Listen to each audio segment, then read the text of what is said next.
Salut, c'est Cyril, j'espère que vous allez bien. Alors aujourd'hui on se rejoint tout simplement pour vous parler de lecture et j'ai beaucoup de personnes qui autour de moi, que ce soit dans mes amis, dans ma famille parfois ou même ici sur les commentaires YouTube ou sur mes réseaux sociaux, beaucoup de gens me demandent comment je fais dans un premier temps pour lire autant de livres, pour lire beaucoup de livres et comment je fais pour être constant sur l'année et arriver à près d'une centaine de livres par an.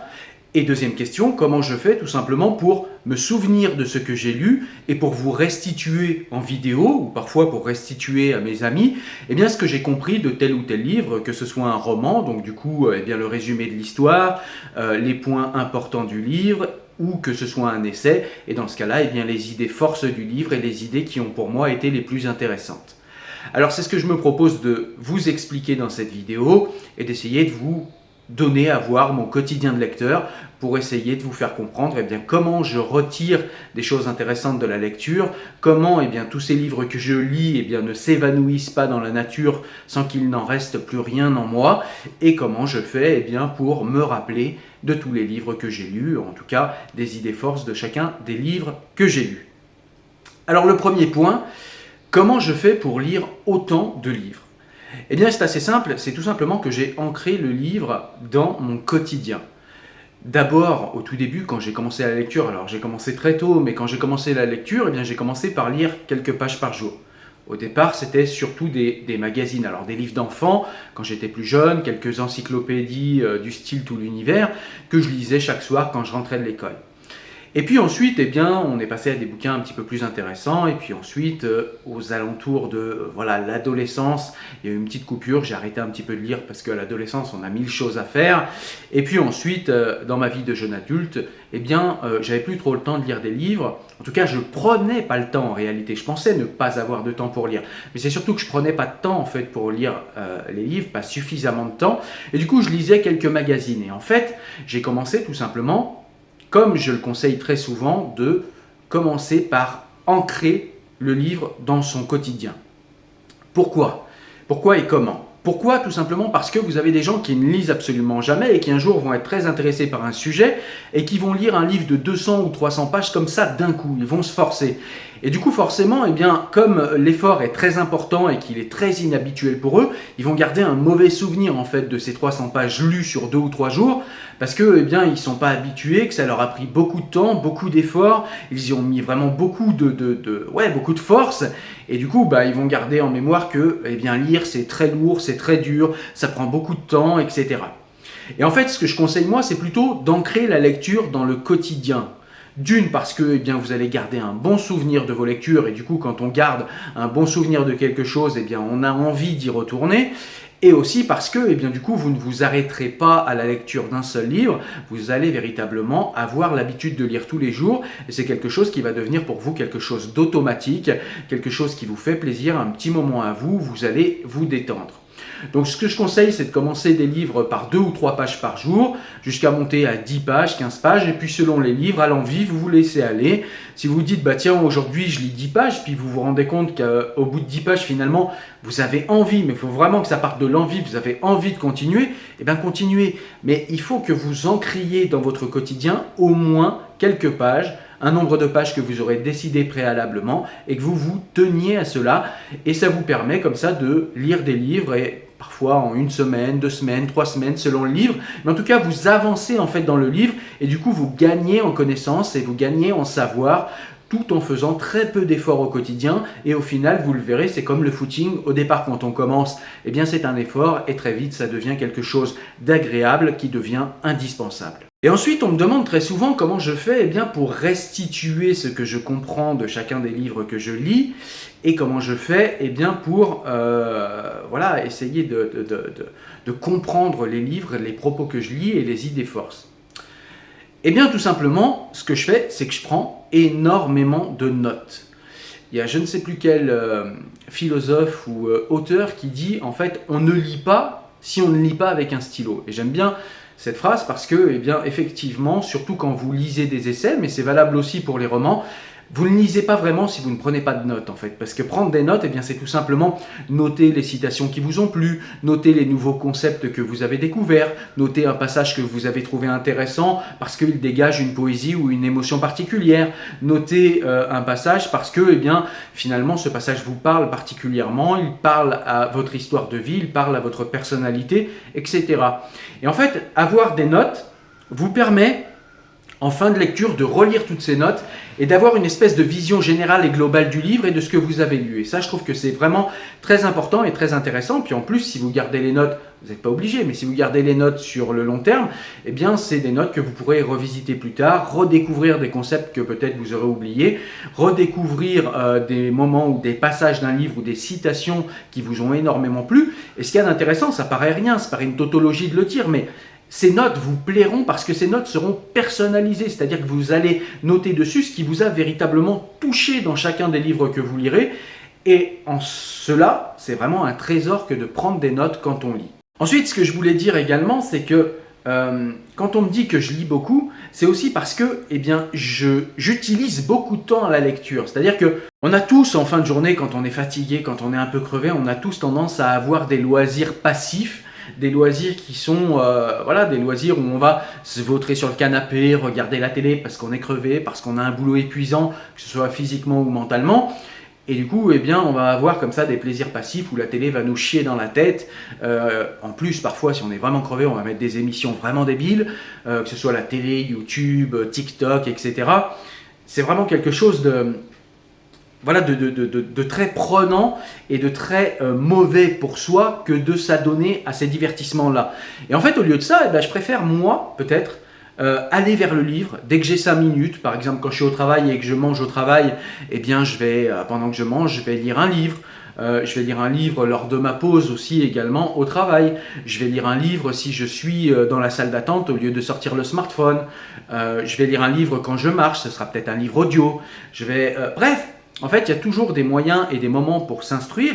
Et en fait, j'optimise mes journées, même si je fais autre chose que lire, je fais plein d'autres choses que de lire.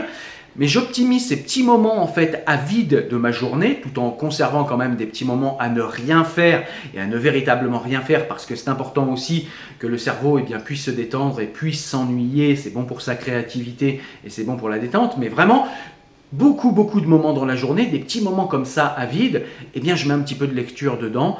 Et véritablement, tout cela cumulé, eh bien, ça fait véritablement des semaines à beaucoup lire et à avancer très vite en fait sur des livres. Je voulais revenir du coup au fameux résumé. Comment je fais pour retenir et résumer en fait les livres que je vous lis. Et je vous le disais, je prenais beaucoup de notes. Je prends beaucoup de notes.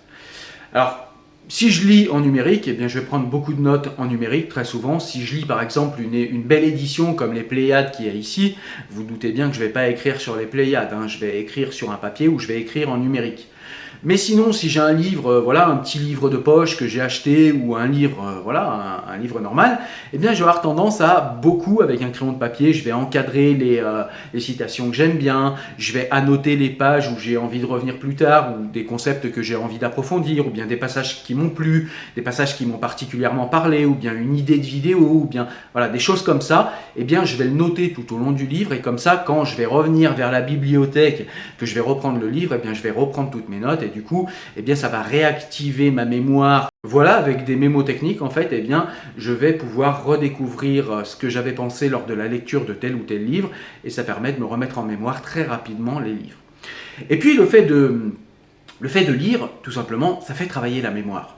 Ça fait beaucoup travailler la mémoire. Je l'ai vu au bout de quelques mois, moi, à force de restituer, en fait, ce que j'avais lu des livres, c'est-à-dire que c'est vraiment pas la même chose que de lire un livre, de le comprendre, et même de l'intégrer, et même de se l'approprier, que de le résumer et de l'expliquer à quelqu'un. C'est vraiment des choses qui sont très différentes. Et le fait, en réalité, eh bien, de raconter ce qu'on a vu dans un livre et de résumer un roman ou de résumer les idées forces d'un essai, c'est véritablement pas la même chose que de lire et d'intégrer un livre qu'on peut comprendre et intégrer, mais qu'on ne saura pas forcément expliquer.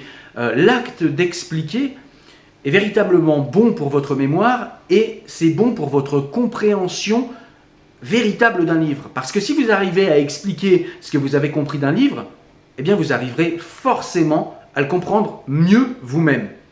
Parce que très souvent, on a une vague impression qu'on a compris tel ou tel concept du livre ou tel passage du livre, mais on ne l'a jamais véritablement compris aussi bien compris en tout cas que quand on l'a verbalisé et donc quand on l'a expliqué. Donc quand vous expliquez un livre ou quand vous voulez expliquer à vous-même sur du papier ou sur du numérique parce que vous n'êtes pas obligé de le partager, eh bien reformuler ce que vous avez compris du livre est une manière de véritablement comprendre et retravailler ce que vous avez appris et ce que vous avez lu dans un livre. Donc ça c'est vraiment quelque chose que je conseille parce que c'est vraiment intéressant, en plus du fait que si vous écrivez, eh bien, ça va travailler votre capacité à communiquer, votre capacité à écrire, votre capacité à bien écrire, votre capacité à intégrer un nouveau vocabulaire. Et du coup, vous le savez, je l'ai expliqué dans la vidéo où je parle de 9 langues, plus on a de vocabulaire, plus on a de possibilités de penser des concepts complexes, des concepts divers et variés, et donc plus on a de lucidité face à la réalité. Donc ça, c'est des choses qui sont intéressantes et qui sont en fait contingentes et qui sont accidentelles par rapport à la lecture. C'est-à-dire qu'on lit souvent pour s'instruire ou pour se détendre ou pour se divertir. Moi perso, je lis surtout pour m'instruire et pour parfois me détendre, mais surtout pour m'instruire. Et en fait, le livre apporte beaucoup d'autres choses. Le livre apporte beaucoup de détente. Il y a des études qui montrent que lire un livre apporte beaucoup plus de détente que de marcher, que de faire de la sophrologie, que de regarder la télé évidemment, tout un tas de choses. Vraiment, la lecture apporte du confort, apporte de la santé, fait travailler la mémoire, fait grandir et muscle votre mémoire. Ça muscle aussi votre capacité à analyser et à résumer un livre. Ça muscle tout un tas de capacités cognitives. Ça fait reculer les maladies neurodégénératives. Donc voilà, aussi bien pour la santé que pour la culture, que pour soi-même, la lecture, c'est vraiment important et je pense que si vous vous mettez à intégrer la lecture dans votre quotidien, ne serait-ce que 5 pages par jour, eh bien, ce n'est pas un effort important pour avoir, je vous le garantis, un gain très très important dans votre vie en termes, encore une fois, de savoir, en termes de bien-être, en termes de lucidité, de compréhension du monde, etc. etc. Et puis, ce qu'il y a d'important aussi pour lire beaucoup de livres, c'est quand même... C'est un point dont je n'ai pas parlé encore, mais c'est un point essentiel, c'est tout simplement de lire des livres qui vous font envie. Je veux dire, ça paraît bête, mais des fois, on lit des livres parce qu'un tel nous a dit « ouais, il faut absolument lire ce livre, etc. » Ouais, peut-être, mais il faut que le sujet vous fasse envie. Moi, ici, sur cette chaîne, je vous fais des recommandations de lecture. J'essaye de vous résumer, de vous donner envie de lire les livres que je lis, moi, au quotidien. Mais si ça ne vous fait pas envie, commencez même pas. Sauf certains livres que moi, aujourd'hui, je lis, mais plus parce que ce sont des livres qui vont m'aider à comprendre tel ou tel concept que j'ai envie de critiquer ou contre lequel j'ai envie de poser une argumentation. J'ai besoin d'aller lire un livre que j'aime pas, du coup, tout simplement pour comprendre l'avis, un avis avec lequel je ne suis pas d'accord et un avis que je n'apprécie pas. Voilà, je m'astreins à faire cela parfois. Même moi qui suis habitué à lire, je ne le fais pas trop parce que souvent, ça me coupe l'envie de lire et ça me freine en fait dans mes lectures. Mais quand on débute, il ne faut pas faire ça du tout. Il faut vraiment lire les livres qui nous parlent, les livres qui nous font envie, les livres qu'on est pratiquement persuadé d'aimer avant de commencer la lecture. Voilà, c'est vraiment important. Et puis, aller d'un livre à l'autre, vraiment à l'envie, parce que quand vous avez vraiment envie de lire un livre et de connaître ce qu'il y a à l'intérieur, il n'y a pas besoin de faire de grandes écoles pour comprendre qu'on aura plus envie d'y retourner et que ce sera plus facile du coup de l'ancrer dans le quotidien et de lire quelques pages chaque jour. Encore une fois, j'y reviens parce que c'est très important. Voilà. Donc n'hésitez pas à lire, vous l'avez vu dans cette vidéo, c'est très important de lire, ça peut vous apporter beaucoup de bénéfices pour très peu d'efforts quotidiens finalement et vous risquez de découvrir quelque chose qui va beaucoup vous plaire et comme pour le footing, je l'ai dit, vous risquez de tomber accro à la lecture parce que vous verrez, ça vous apporte véritablement beaucoup de choses dans votre vie, beaucoup de choses positives, beaucoup de choses intéressantes en plus d'avoir un regard sur le monde qui va complètement changer. Voilà, je vous dis à très bientôt pour une prochaine vidéo. N'hésitez pas à partager celle-ci si vous pensez qu'elle est intéressante.